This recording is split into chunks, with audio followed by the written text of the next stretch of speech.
Welcome to Kenton's videos. Enjoy the video. You start aggressive but calculated. First, lock posture and spacing, circle left to bait his right-hand thrust, then punish with a 2-hit combo. This breaks stance faster. Make sure to stagger his overhead wind-ups with jump attacks when openings appear. Once done, manage stamina. Never drop below 1/3 or you lose counters. Keep the spirit ash alive to absorb a heavy feint. Swap to bleed weapon when his posture slows. This opening sets the tempo for the longer exchanges ahead. Now you sustain pressure while reading patterns. During sword phase, bait the horizontal combo and roll cancel into a 4-hit punish. During spear, keep distance and punish the thrusts with quick steps and a charged heavy. When he switches to the katana, expect faster, deceptive combos. Delay your counter by a half-second to avoid follow-ups. Use buffs early in this phase to chip posture.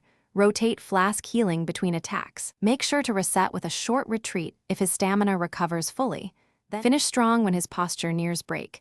Chain your fastest combos and land a charged heavy once he flinches. This forces the death blow.